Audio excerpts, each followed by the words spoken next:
Hey everyone, Shawn Clement here, Chairman Wisdom in Golf. We're going to be celebrating our 10th year in 2016 coming up in just a few short months, where we've been on YouTube for 10 years now, and we've been recently voted, they've done a Google search on us, and they noticed that we're in the top 10 and over 600 of the top teachers in the world as far as the most sought after teachers on the internet. Now, this video is to let you know that you can really trust us and put your faith and wisdom in golf. And why do we choose the word wisdom? Well, number one, when I was 17 years old, my dad sent me to the Canadian Ski Patrol to learn responsibility and leadership. What I learned was anatomy. And anatomy and knowledge in anatomy is so crucial to understanding how the golf swing works, because you never want to go against this. If you do, you're going to pay a price. And it's not a fun one, okay? So you have to understand how everything works under the hood so that you never go against this. And this marvel of engineering here is really designed properly to swing a golf club. If you looked at all the swings leading from the early 1900s to the 70s, you would see some very instinctive, proper golf swings that never needed chiropractors or massage therapists or physiotherapists to follow them around. They slept in bad beds and they drove their own cars to events. And you look at a guy like Tom Watson, who could be a poster boy for what we teach. So I really appreciate Tom Watson and Jack Nicklaus and Bubba Watson for being out there representing us, because that's really how you want to swing the club. So we don't want any resistance. We don't want to coil upper body against lower body. We're already wired for amazing kinetic sequences. If you look at a baseball pitcher, the focus is over there. I want to throw this baseball in that direction. Well, the first thing that happens, if you go to one of my videos entitled Ridiculously Easy and Dynamic versus Static. So we're going to have a little bit of fun here directing you to the proper video so you really understand what it's all about. If I had a ball and I'm throwing it that way, the first thing that would happen is I'd put a platform down so I don't twist an ankle or break my leg. Because 10,000 years ago, if I broke a leg, I'd be a done person. That would be it for me. But now, you know, just order me an ambulance, send me to the hospital, order me a pizza, and we're all set. Gluten-free though, okay? So I put a platform down so I don't twist an ankle or break a leg. The body then uses the ground to remove my body out of the way so I have access to my target. Because if I throw and don't move my body, what happens is my arm's going to crash into me.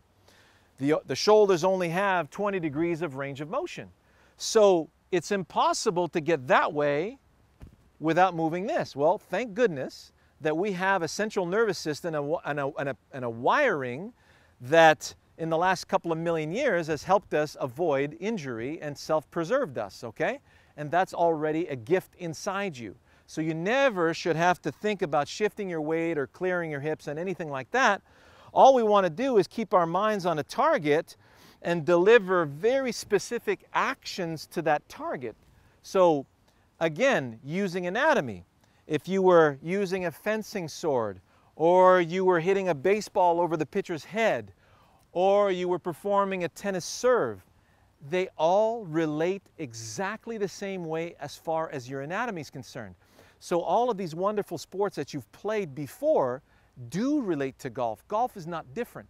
It's just a slightly different tool, but it's the same body, same planet. So we don't go against how we're wired. We don't go against how we're made up as individuals. And then we understand how the brain takes in the information. This is really key. Jeff Hawkins, you got to see this guy. He's heading up this bank of neurologists and brain experts out in California. You could just Google him on YouTube, Jeff Hawkins on intelligence. He actually designed the Palm Pilot. He was the creator of that. So he understands how the neocortex works.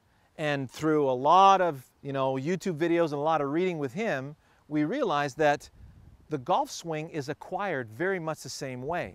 So this recording tool that we have, it records the sights, the sounds, the sensations. So if you've been playing golf for a while and you really enjoy the game and you hit good shots, well, your brain already has a benchmark of what it looks like, what it sounds like, what it feels like to hit a good shot. And then the brain can have comparisons to every shot that you make. So what people make, the biggest mistake people make is that they think they make mistakes when they're swinging the club. So number one, we go to a target. Number two, we have a feel that we want to attach to the target. Do I want to shove it there? Do I want to force it there? Do I want to effortlessly release it there? Yeah, that sounds a lot better, doesn't it? So we have a very specific feel. We have a bunch of videos on how to acquire that feel. We have a very specific focus. We have a bunch of videos that allow you to find that focus. And that's where you want to go see our premium channel. You want to go see my video series and our regular YouTube channels, of course. So we have that, we deliver, and then the brain has a comparison. It says, hey, that fits, or that doesn't fit. It didn't feel like my benchmark. So you continue working towards your targets, you continue just simply observing, and you get to evolve. So if you haven't evolved in the last while in your game because you're looking for positions that don't relate to your golf shots, and you're wasting your time with that, well then you want to hop on board, get on the roller coaster, and just don't get off, because we won't lead you astray. We'll never go against this, we'll never go against this, and we'll show you how to evolve through this. Okay? So we'll see you in the next one.